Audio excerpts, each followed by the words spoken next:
प्यारे दोस्तों, ख्वाजा गरीब नवाज की दरगाह यानी अजमेर शरीफ दरगाह पर जब एक राजा इसे तोड़ने के इरादे से आया तो फिर क्या हुआ?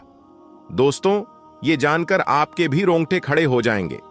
ख्वाजा गरीब नवाज की अजमेर शरीफ दरगाह पर जब तोड़फोड़ का इरादा किया गया, यूं तो दोस्तों बुलडोजर बाबा के नाम से उत्तर प्रदेश के योगी आदित्यनाथ मशहूर हैं। इस वक्त वो यूपी के मुख्यमंत्री हैं और सबसे ज्यादा बुलडोजर चलाने का रिकॉर्ड उनके ही नाम है। चाहे होटलों पर हो, मुसलमानों के घरों पर या फिर गुंडों और दबंगों के मकानों पर बुलडोजर चलाने का काम उन्होंने किया है। इसलिए उन्हें बुलडोजर बाबा और तोड़फोड़ बाबा के नाम से भी जाना जाता है। लेकिन दोस्तों, इतिहास में एक घटना ऐसी भी मिलती है जब एक राजा ख्वाजा गरीब नवाज की दरगाह पर आया और उसने ये अहद लिया कि अगर मेरे सवाल का जवाब नहीं मिला तो मैं दरगाह को तोड़ दूंगा। पूरी घटना बताने से पहले आइए रब की बारगाह में दुआ करें। या अल्लाह, जो लोग इस वीडियो को लाइक कर रहे हैं, चैनल को सब्सक्राइब कर रहे हैं, उनके माँ बाप की उम्र 100 साल कर दे।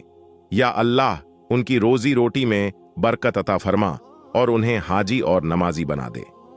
प्यारे दोस्तों, ख्वाजा गरीब नवाज सुल्तानुल हिंद एक बार मुगल बादशाह औरंगजेब आलमगीर रहमतुल्लाही अलैह ख्वाजा गरीब नवाज की दरगाह पर आते हैं।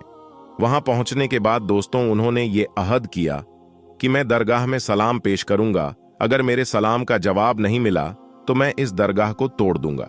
कई रिवायतें मिलती हैं, ये घटना सच्ची है या नहीं ये अल्लाह ही बेहतर जानता है, लेकिन जो मशहूर है वो ये है कि बादशाह ने दरगाह तोड़ने का इरादा किया था। खैर, बादशाह औरंगजेब रहमतुल्लाही अलैह अजमेर शरीफ की दरगाह के अंदर जाने लगे।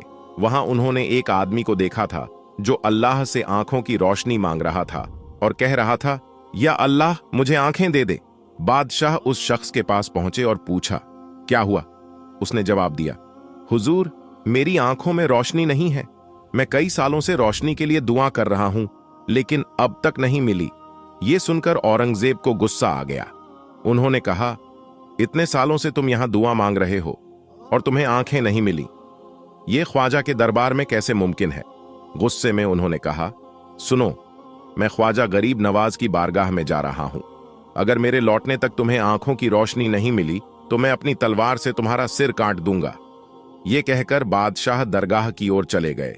जब उस भिखारी को यह बात पता चली तो वो पूरी शालीनता से दुआ करने लगा।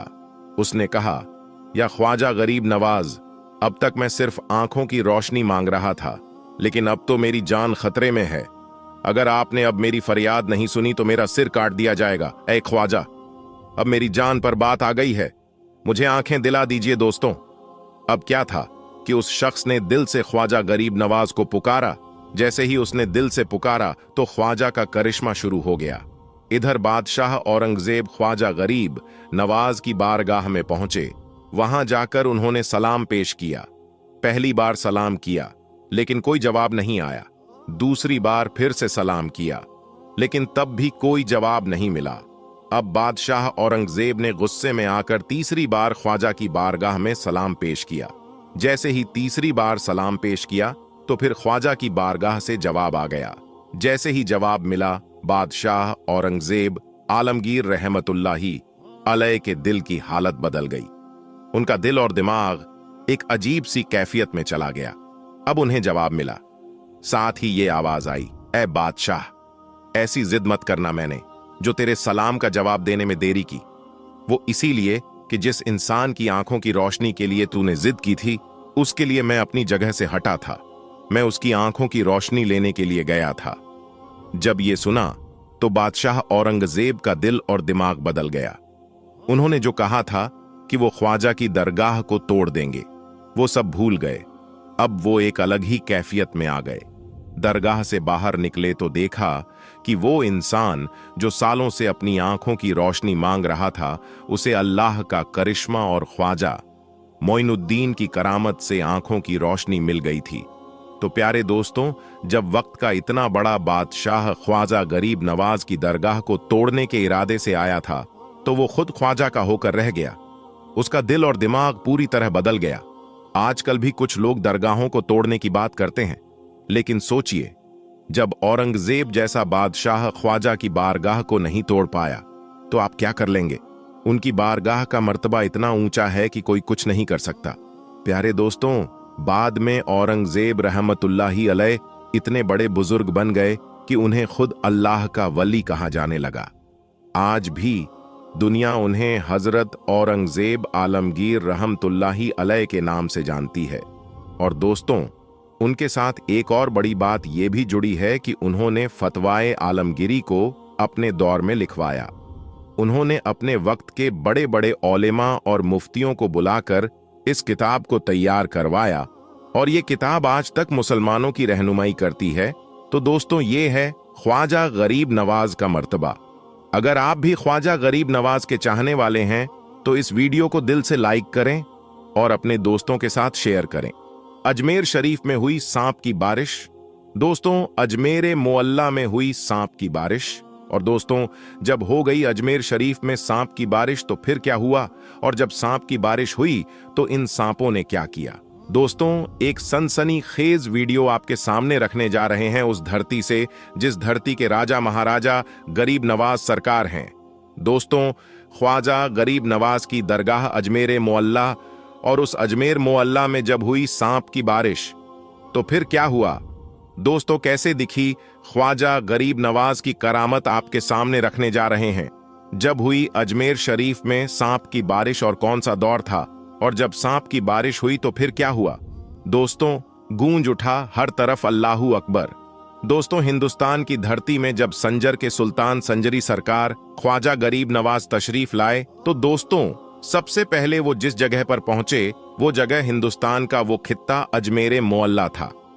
और अजमेर मोअल्ला में जिनकी हुकूमत चल रही थी, जिनकी हुक्मरानी चल रही थी, वो थे पृथ्वीराज चौहान। जब ख्वाजा गरीब नवाज हिंदुस्तान में आने के बाद जब उन्होंने दीन की दावत लोगों को देना शुरू की, तो इस बात की भनक बादशाह को लगी। बादशाह ने ख्वाजा गरीब नवाज को अजमेर से निकालने का फैसला कर लिया। पहले तो जहां ख्वाजा गरीब नवाज बैठते थे, उस जगह पर ख्वाजा गरीब नवाज के बैठने की जगह पर बादशाह के ऊंट बैठते थे। उसका वाकया आप लोगों ने सुना होगा कि कैसे ख्वाजा गरीब नवाज कहकर चले गए। जब बादशाह के सैनिकों ने उन्हें यानी ख्वाजा गरीब नवाज को जबरन वहां से उठने पर मजबूर किया, तो ख्वाजा गरीब नवाज ने कह दिया कि ठीक है, चलते हैं, हम यहां से बैठे हैं राजा के ऊंट और बैठे ही रहेंगे। बहरहाल दोस्तों, ख्वाजा गरीब नवाज तो वहां से निकल गए, लेकिन जब ऊंट बैठे, तो फिर वो ऊंट बैठे ही रह गए। जमीन ने इस कद्र जकड़ लिया ऊंटों को कि जैसे जमीन अपने आप में चिपका लिया हो। जब ख्वाजा गरीब नवाज रहमतुल्लाही अलैह अजमेर मोअल्ला में पहुंचे, तो उनका मुकाबला शादी देव से हुआ। लेकिन जब शादी देव खुद ख्वाजा गरीब नवाज में आ गया और कलमा पढ़कर मुसलमान बन गया, तो पृथ्वीराज चौहान के अंदर और खलबली तारी हो गई। पृथ्वीराज चौहान ये सोचने लगा कि इस बाबा को तो हमने जिन्नात से भी भिड़ा दिया, लेकिन जिन्नात भी उनको हरा नहीं पाए, मेरे सैनिक भी उन्हें हरा नहीं पाए, पागल हाथी भी उनका कुछ नहीं बिगाड़ पाया। मुझे तो ये लगता है कि ये बहुत बड़ा जादूगर है, और जादू को जादू से ही हराया जा सकता है। बहरहाल उसने वक्त के सबसे बड़े जादूगर, जिसको दुनियाए जमाना जयपाल जोगी के नाम से जानती थी, राजा जयपाल जोगी को दरबार में बुलाता है। दरबार में बुलाने के बाद सारा माजरा ख्वाजा गरीब नवाज की पूरी हकीकत उनके सामने रख देता है कि कैसे उन्होंने अजमेर में रहना मुश्किल कर दिया है, कैसे लोगों को हक और हक्कानियत की दावत दे रहा है, कैसे इस्लाम की दावत सुल्तानुल हिंद दे रहे हैं। हमने बहुत कोशिश की, लेकिन वो भागते नहीं हैं, तो हम किसी भी तरीके से ख्वाजा गरीब नवाज को अजमेर से भगा दें। अब दोस्तों, वो उस वक्त का सबसे बड़ा जादूगर था, बड़ा घमंड में था। उसने कहा, बादशाह, टेंशन लेने का नहीं, मैं हूं ना, मैं पल भर में उनको भगा दूंगा। और अगर वो अजमेर से नहीं भागा, अजमेर को खाली करके नहीं गया, तो फिर वो जान से भी हाथ धो सकते हैं। बहरहाल जयपाल जोगी ख्वाजा गरीब नवाज से भिड़ने के लिए चला जाता है। साथ में लगभग 2500 छोटे छोटे जादूगरों को भी लेकर जाता है। जयपाल जोगी के आने की खबर ख्वाजा गरीब नवाज को मिल जाती है। मुरीदों में थोड़ा सा डर भी था कि जयपाल जोगी वक्त का सबसे बड़ा जादूगर था। सुल्तानुल हिंद ख्वाजा गरीब नवाज को बताया जाता है कि हुजूर आज आपसे मुकाबला करने के लिए जयपाल आ रहा है। वो जयपाल जिसकी जादू का कोई काट नहीं कर सकता है, वो जयपाल जो आज तक किसी से हारा नहीं, जिससे भिड़ा है वो बर्बाद हो गया, निस्तो नाबूद हो गया। ख्वाजा गरीब नवाज के सामने जयपाल की बातें रखी जाती है। ख्वाजा गरीब नवाज कहते हैं कि मेरे मुरीदों, तुम घबराओ मत, मैं एक दायरा खींच देता हूं, एक लाइन खींच देता हूं। इस दायरे के अंदर जब तक मेरा मुकाबला जयपाल से होता रहे है, तुम में से कोई भी इस दायरे से बाहर नहीं जाना। बहरहाल ख्वाजा गरीब नवाज ने एक लाइन खींचकर एक लकीर खींच दी। सारे मुरीद उसके अंदर आ गए। अब जयपाल आता है, ख्वाजा गरीब नवाज को धमका है। उसके बाद ख्वाजा गरीब नवाज उनसे डरते नहीं हैं। दोस्तों, सोचने का मकाम है कि जो अल्लाह से डरने वाला हो वो भला किसी जादूगर से क्या डर सकता है। ख्वाजा गरीब नवाज के ऊपर जयपाल की किसी भी बात का कोई असर नहीं होता है। जयपाल गुस्से में आ जाता है, अपने चेले छपाटों से कहता है कि इन पर फिजा में जादू करो और उनके ऊपर सांप की बारिश कर दो। दोस्तों, उसके बाद उन लोगों ने ऐसा जादू किया कि आसमान से सांप बरसने लगे। जी हां दोस्तों, आसमान से अजमेर मोअल्ला की धरती में सांप बरसने लगे। खास तौर पर जिस जगह ख्वाजा गरीब नवाज और उनके चाहने वाले थे वहां सांप बरसने लगे। लेकिन ख्वाजा का करिश्मा देखें, ख्वाजा की करामत देखें। किसी भी सांप में इतनी हिम्मत नहीं हुई कि जिस दायरे को ख्वाजा गरीब नवाज ने जमीन में खींचा था उस दायरे के अंदर गिरता, बल्कि सारे सांप उस दायरे के बाहर गिरे। दोस्तों, जब जादूगर ने देखा कि सांप की बारिश भी ख्वाजा का कुछ नहीं बिगाड़ पाई, फिर उसने ऐसा जादू किया कि आसमान से आग बरसने लगी। फिर भी ख्वाजा गरीब नवाज के इस दायरे के अंदर आग भी नहीं पहुंच सकी। फिर दोस्तों, जयपाल जोगी सारा तिगड़म कर बैठा और ख्वाजा गरीब नवाज और उनके चाहने वालों का कुछ भी बाल भी बाका नहीं कर पाया। तो उसने आखिर में यह सोचा कि अब मैं आसमान में उड़कर उनसे बदला लेता हूं, उन पर जादू करता हूं। उसके बाद वो हिरण की खाल फेंकता है और उस पर सवार होकर आसमान में उड़ जाता है।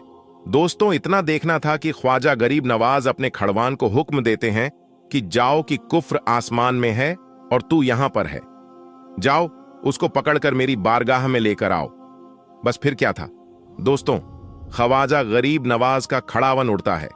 तारीख गवाह है कि खड़ावन जयपाल जोगी के सर पर इस कदर बरसता है कि डर के मारे जयपाल जोगी तड़पता हुआ ख्वाजा गरीब नवाज के कदमों में गिर जाता है। और जब कदमों में गिरता है तो फिर ख्वाजा गरीब नवाज उसी जयपाल जोगी को कलमा पढ़ा देते हैं। वही जयपाल जोगी आज तक दुनियाए जमाना में अब्दुल्लाह बयाबानी के नाम से जाना जाता है। आज भी कोई रास्ता गुम हो जाते हैं और अब्दुल्लाह बयाबानी के नाम से अगर दुआ करते हैं तो अल्लाह तबारक व ताला उनको रास्ता दिखा देता है। दोस्तों, इसी तरह एक हिंदू पंडित मुसलमानों से बेहद नफरत करता था और मुसलमानों के खिलाफ बेहुदा सवालात निकलता और फिर मुसलमानों को चैलेंज करता था कि अगर मेरे इन सवालों के जवाब दे दो तो मैं मुसलमान बन जाऊंगा। तो दोस्तों, आखिर इस पूरी कहानी की हकीकत क्या है, आइए जानते हैं आज की इस वीडियो में। दोस्तों, किसी शहर में एक हिंदू पंडित रहता था जो अपनी जहालत की वजह से लोगों में बहुत मकबूल और मशहूर था। उस पंडित की खास बात यह थी कि वो इस्लाम और मुसलमानों से सख्त नफरत करता था, यानी कि इस्लाम और मुसलमानों के खिलाफ था। और अक्सर वो मुसलमानों के खिलाफ बेहुदा सवालात निकालता और लोगों को चैलेंज करता था और कहता कि मेरे इन सवालात के जवाब दे दो, मैं इस्लाम को कबूल कर लूंगा, मैं मुसलमान हो जाऊंगा। इस तरह से वो अपनी इस गंदी सोच को दिखाकर मुसलमानों को नीचा दिखाता, जिसको देखकर वो हिंदू पंडित बहुत खुश होता था। इस तरह से उसे अपने इल्म पर बहुत गुरूर हो गया था। फिर एक बार उस हिंदू पंडित ने 3 सवाल बनाए और मुसलमानों को चैलेंज कर दिया कि अगर कोई मेरे इन 3 सवालों के जवाब दे देता है तो मैं इस्लाम कबूल कर लूंगा। दोस्तों, वो सवाल कुछ इस तरह के थे कि जिनका जवाब बड़े आलिमों के पास भी मौजूद नहीं था, और इस तरह से उस हिंदू पंडित का डंका एक बार फिर से जोर पकड़ गया। उस हिंदू पंडित के वो 3 सवाल कुछ इस तरह के थे। उसका पहला सवाल तो ये था कि जब आज तक किसी ने अल्लाह को देखा नहीं है, तो फिर तुम लोग पहले कलमे में अल्लाह के एक होने की गवाही कैसे देते हो, और तुम ऐसा क्यों कहते हो कि अल्लाह के सिवा कोई माबूद नहीं है। उसका दूसरा सवाल यह था कि जब हर चीज पर अल्लाह कादिर है, तो दुनिया में जो कुछ भी होता है वो अल्लाह की मर्जी से होता है, तो फिर दुनिया में किसी बुरी बात के लिए इंसान कसूरवार क्यों कहलाएगा। और उस हिंदू पंडित का तीसरा सवाल यह था कि तुम कहते हो कि शैतान आग से बना है, वहीं दूसरी तरफ अल्लाह ताला कहता है कि कल कयामत के दिन शैतान को जहन्नम की आग में डाला जाएगा। तो जब शैतान खुद आग से बना है, तो उस आग में शैतान का क्या बिगड़ेगा भला, आग पर आग का क्या असर होगा। ये 3 सवाल उस हिंदू पंडित ने मुसलमानों के सामने पेश किए, लेकिन कोई भी उसके इन सवालों के जवाब नहीं दे सका। इस तरह से करते करते कुछ दिन गुजर गए। एक दिन वो हिंदू पंडित किसी काम से अपने घर से बाहर निकला। अभी वो कुछ दूर गया ही था कि उसका गुजर एक दरवेश के पास से हुआ, जो कि जमीन पर बैठा हुआ मिट्टी के बड़े बड़े गोले बना रहा था। जैसे ही वो हिंदू पंडित उसके पास से गुजर रहा था, तो फकीर ने उसको आवाज दी और अपने पास आने को कहा। वो पंडित उस दरवेश फकीर के पास चला आया। दरवेश ने कहा कि हमने सुना है कि तुम्हारे कुछ सवाल है जिनका आज तक कोई भी जवाब नहीं दे पाया। जरा मुझे भी तुम्हारे वो सवालात बताओ, शायद मैं उनका कुछ जवाब दे दूं। तो ये सुनकर वो हिंदू पंडित बड़े तकब्बुर के साथ मुस्कुराया और कहने लगा कि जब मेरे सवालों के जवाब बड़े बड़े औलामा नहीं दे पाए, तो तुम फकीर के पास क्या इल्म होगा। ये सुनकर वो बुजुर्ग फकीर भी मुस्कुरा दिया और कहने लगा कि तुम अपने सवालात तो बयान करो। तो अब एक एक करके उस हिंदू पंडित ने अपने सवालात दोहराने शुरू कर दिए। वो हिंदू पंडित कहने लगा, मेरा पहला सवाल तो ये है कि जब आज तक किसी ने अल्लाह को देखा नहीं है, तो फिर तुम लोग पहले कलमे में अल्लाह के एक होने की गवाही कैसे देते हो। फिर तुम ये भी कहते हो कि अल्लाह के सिवा कोई माबूद नहीं है। और मेरा दूसरा सवाल ये है कि जब हर चीज पर अल्लाह कादिर है और इस दुनिया में जो कुछ भी होता है वो अल्लाह की मर्जी से होता है, तो फिर किसी बुरी बात के लिए इंसान कसूरवार क्यों कहलाएगा। और मेरा तीसरा और आखिरी सवाल ये है कि आप कहते हो कि अल्लाह ने शैतान को आग से बनाया है, वहीं दूसरी ओर अल्लाह कहता है कि कयामत के दिन शैतान को जहन्नम की आग में डाला जाएगा। अब शैतान खुद आग से बना है, तो उसका उस आग में क्या बिगड़ेगा, आग का आग पर क्या असर होगा। हिंदू पंडित ने कहा कि दरवेश बाबा, मेरे ये 3 सवाल हैं जिनका जवाब किसी के पास भी मौजूद नहीं है। ये सुनकर वो बुजुर्ग दरवेश काफी देर तक उस हिंदू पंडित को देखते रहे और कुछ सोचते रहे। ये देखकर वो हिंदू पंडित मन ही मन खुश हो रहा था, जिसका अंदाजा उसकी मुस्कुराहट से लग रहा था। फिर एकदम उस बुजुर्ग दरवेश ने अपने हाथ में मौजूद मिट्टी का वो बड़ा सा गोला उस पंडित के सर पर दे मारा। उस गोले के लगते ही उसके सर से खून निकलने लगा। पंडित उठ खड़ा हुआ और कहने लगा, तुमने ये जुल्म मुझ पर क्यों किया है, तुमने मुझको क्यों मारा है। मैं इस ज्यादती की शिकायत शहर के काजी से जाकर करूंगा और आपको अदालत में पेश होना पड़ेगा। इतना कहकर वो हिंदू पंडित सीधा काजी साहब के पास पहुंच गया और अपना मुद्दा बयान कर डाला। उस पंडित के सर से अभी भी खून बह रहा था और तकलीफ से उसका बुरा हाल हो रहा था। खैर, उसके बाद बुजुर्ग दरवेश को भी काजी साहब के सामने पेश किया गया। उसके बाद काजी साहब ने पूछा कि हजरत, आपने किस वजह से इसको मारा है। तो ये सुनकर बुजुर्ग फकीर ने कहा, मैंने तो इस पंडित के सवालों के जवाब दिए हैं जो इसने मुझसे पूछे थे। अब ये बिना वजह ही मुझ पर इल्जाम लगा रहा है। ये सुनकर अदालत में मौजूद हर शख्स हैरान हुआ, क्योंकि उस हिंदू पंडित के तीनों सवालों के बारे में हर कोई जानता था। इसीलिए वो हैरान हुए कि इसको मारने से वो सवालों का जवाब कैसे मिल गया। इतने में काजी साहब कहने लगे कि अच्छा बताओ, कहाँ हैं इसके सवालों के जवाब, हमें तो कहीं पर कोई जवाब नजर नहीं आ रहे हैं। इस पर वो बुजुर्ग दरवेश फरमाने लगे, काजी साहब, इसने मुझसे पहला सवाल ये किया था कि जब अल्लाह दिखाई नहीं देता है तो फिर तुम कैसे उसकी मौजूदगी की गवाही देते हो? इसके इस सवाल का जवाब मुझ पर लगाए गए इसी इल्जाम में है। ये कह रहा है कि मेरे सर में चोट लगने से दर्द हो रहा है, लेकिन क्या इसके पास इस बात का कोई गवाह मौजूद है? तो ये सुनकर वो पंडित कहने लगा कि इस बात का गवाह कैसे हो सकता है? मैं कह तो रहा हूं कि मुझे दर्द हो रहा है। बुजुर्ग दरवेश ने कहा, मगर हम कैसे मान लें कि तुम्हें दर्द हो रहा है? ये सुनकर वो हिंदू पंडित कहने लगा, जनाब, मुझे दर्द महसूस हो रहा है, इसीलिए मैं कह रहा हूं कि मुझे दर्द हो रहा है। ये सुनकर बुजुर्ग दरवेश ने फरमाया कि ठीक इसी तरह जैसे तुम्हारा दर्द दिखाई नहीं दे रहा है मगर तुमको महसूस हो रहा है, वैसे ही हमें अल्लाह दिखाई नहीं देता है, लेकिन अल्लाह को हम हर वक्त अपने साथ महसूस करते हैं, क्योंकि इस दुनिया में अल्लाह के कुदरत के नज़ारे हर जगह पर जगमगा रहे हैं और हर जगह पर अल्लाह मौजूद है। ये सुनकर वो हिंदू पंडित कहने लगा, चलो मान लिया कि मेरे पहले सवाल का जवाब मुझको मिल गया, अब मुझे मेरे दूसरे सवाल का जवाब भी दे दीजिए। ये सुनकर वो बुजुर्ग बाबा बोले, तुम कहते हो कि जो भी करता है वो अल्लाह ही करता है, तो फिर किसी बुरे काम का कसूरवार कोई इंसान कैसे कहलाएगा? अब तुम्हारे इस सवाल का जवाब भी इसी इल्जाम में मौजूद है जो तुमने मुझ पर लगाया है। जब सब अल्लाह ने किया है तो फिर इसमें मेरा क्या कसूर है? तुमने मुझ पर इल्जाम क्यों लगाया है? अब उसके दूसरे सवाल का जवाब भी उसके सामने था। यह सुनकर वो हिंदू पंडित कहने लगा, अच्छा चलो मान लिया कि मुझे मेरे दूसरे सवाल का जवाब भी मिल गया, लेकिन क्या आपके पास मेरे तीसरे सवाल का जवाब मौजूद है?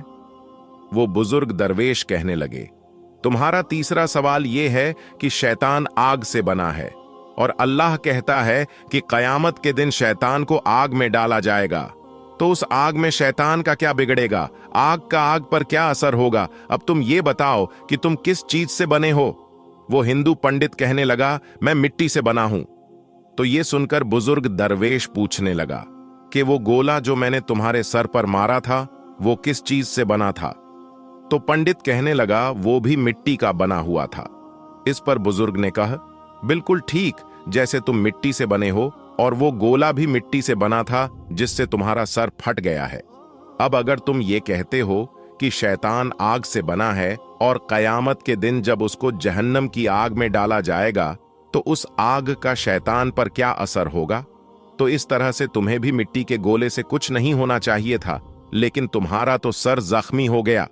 बिल्कुल ऐसे ही कयामत के दिन दोजख की आग शैतान को जलाकर राख कर देगी, शैतान को तड़पा कर रख देगी।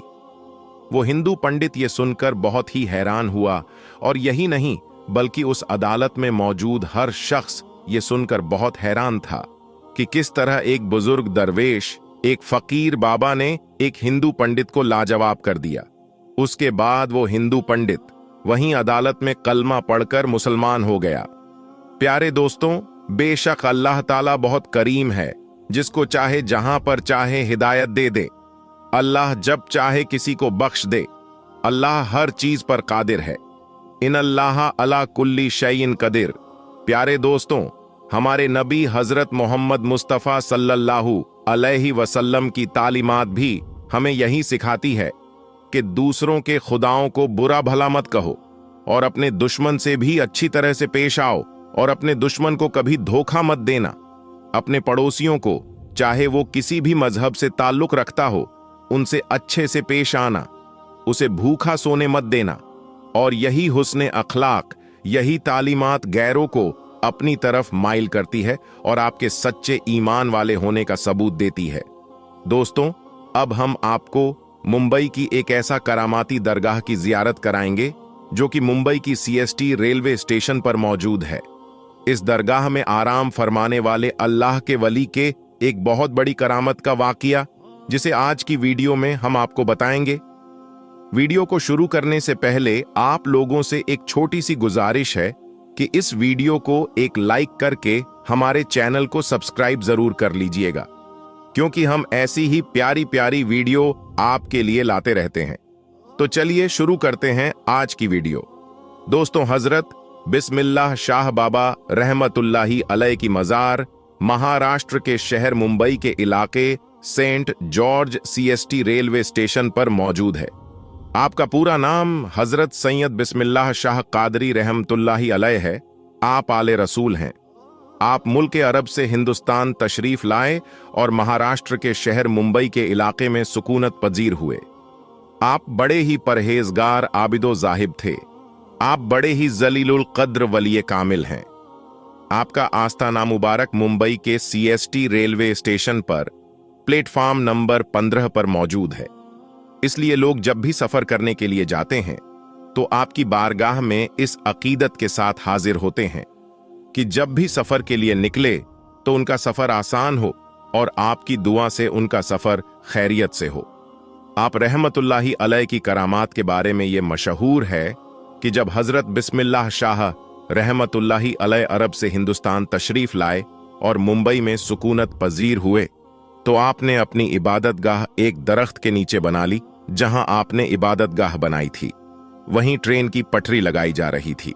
एक मर्तबा हजरत बिस्मिल्लाह शाह रहमतुल्लाही अलैह चाय बना रहे थे जिसकी वजह से उसका धुआं उड़ रहा था और उस वक्त ब्रिटिश अंग्रेजों का जमाना था।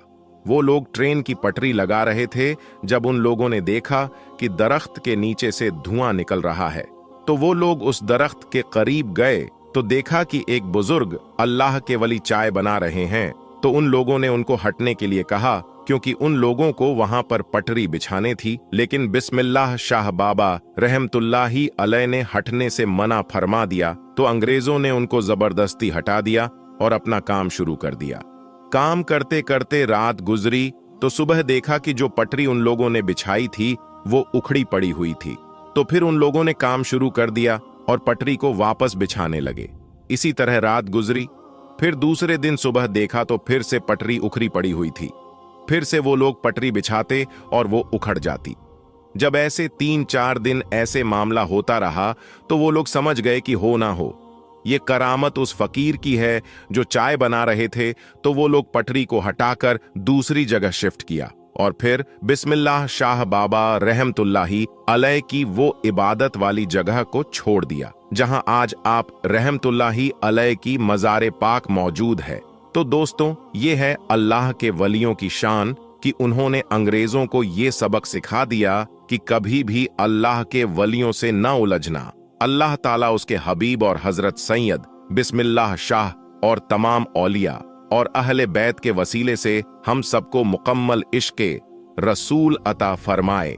दोस्तों इसके अलावा आज की वीडियो में हम आपको एक और करामाती दरगाह के बारे में बताएंगे, इसीलिए इस वीडियो को आखिर तक देखते रहिएगा। दोस्तों आपने तो बहुत सी करामात के बारे में सुना होगा, लेकिन आज हम आपके सामने एक ऐसी करामात पेश करने जा रहे हैं जिसका हर किसी को यकीन करना बड़ा मुश्किल है। जी हाँ, आज हम आपके सामने एक ऐसी करामात का तज़किरा करने जा रहे हैं जिसकी वजह से एक ट्रेन एक जगह रुक गई और आगे नहीं बढ़ रही थी। जी हाँ दोस्तों, ये करामत सैयद रहमतुल्लाह अलैह शाह उर्फ चुनचुन बाबा की है। आपकी करामत के चलते एक ट्रेन अपनी जगह पर खड़ी हो गई, मानो वो बर्फ सी जम गई, आगे ही नहीं बढ़ रही थी। उस पर सफर करने वाले तमाम लोग परेशान हो गए। फिर कैसे ये ट्रेन आगे बढ़ी और कैसे हुई ये करामत, आइए आज की इस वीडियो में हम जानते हैं। दोस्तों हजरत चुनचुन बाबा रहमतुल्लाही अलैह, आपका नाम हजरत सैयद अली शाह रहमतुल्लाही अलैह है। आपका आस्थानाए मुबारक उज्जैन में है। सैयद रहमतुल्लाही अलैह शाह उर्फ चुनचुन बाबा रहमतुल्लाही अलैह बड़े ही शान और मकाम वाले बुजुर्ग गुजरे हैं। आपसे बेशुमार करामात का जुहूर हुआ, लेकिन एक करामात आपकी ऐसी है जिसे सुनने के बाद आप सभी हैरत में पड़ जाएंगे। एक बार का जिक्र है, हजरत सैयद रहमतुल्लाही अलैह शाह उर्फ चुनचुन बाबा रहमतुल्लाही अलैह ट्रेन में बैठकर उज्जैन से फतेहाबाद जा रहे थे। रास्ते में चिंतामनगढ़ स्टेशन पर टीटी, जिसका नाम बीसी पाठक है, उसने आपसे टिकट मांगा। आपने कहा, ए खुदा के बंदे, हम फकीर हैं, टिकट विकट हम नहीं जानते हैं। टीटी बहुत हैरान हुआ, उसे गुस्सा आ गया और कहा, बाबा टिकट तो दिखाना पड़ेगा वरना ट्रेन से नीचे उतार दिए जाओगे। उसके बाद भी हजरत चुनचुन बाबा ने वहीं फरमाया, हम फकीर हैं, हमारे पास टिकट विकेट कुछ नहीं है। ये सुनते ही टीटी पाठक को बहुत गुस्सा आया कि उसने उसको जबरन ट्रेन से नीचे उतार दिया और उनको बुरा भला कहने लगा। जब टीटी ने आपके साथ इतना बुरा सलूक किया तो आपको जलाल आ गया और आप वहां से चुपचाप चले गए। उसके कुछ देर के बाद जब गार्ड ने हरी झंडी दिखाई ट्रेन को चलाने के लिए, तो लोको पायलट ने ट्रेन चलाने के लिए आगे बढ़ाया तो ट्रेन चल ही नहीं रही थी। ट्रेन ने सीटी मारी, आगे नहीं बढ़ रही थी। ड्राइवर और फोरमैन ने पूरे ट्रेन की चेकिंग की कि शायद कोई खराबी आ गई हो, लेकिन ट्रेन में कोई भी खराबी नहीं निकली और ट्रेन आगे भी नहीं बढ़ रही थी। उन्होंने खूब मिन्नत मुशक्कत किया ट्रेन को चलाने के लिए, पर ट्रेन चलने का नाम ही नहीं ले रही थी। अब उन लोगों का दिमाग काम करना बंद कर चुका था।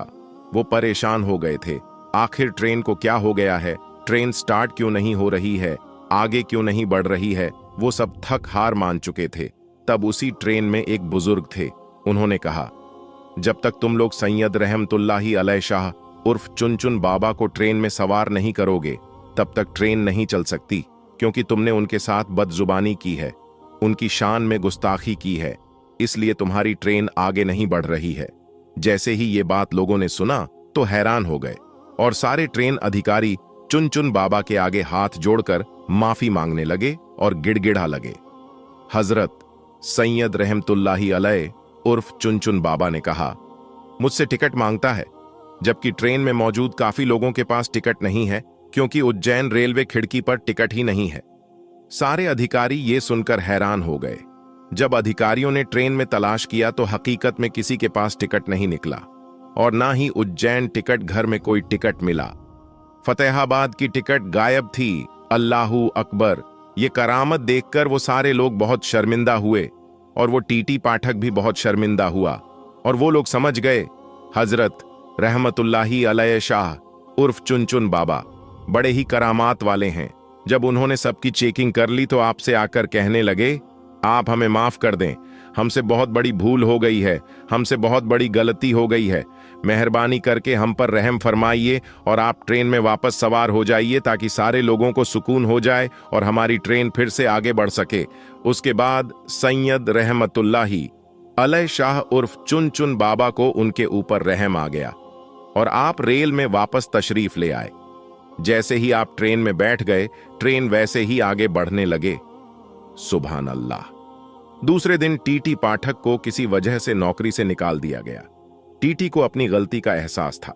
वो जानता था ये सब सैयद रहमतुल्लाही अलैह शाह उर्फ चुन बाबा की शान में गुस्ताखी की वजह से हुआ है।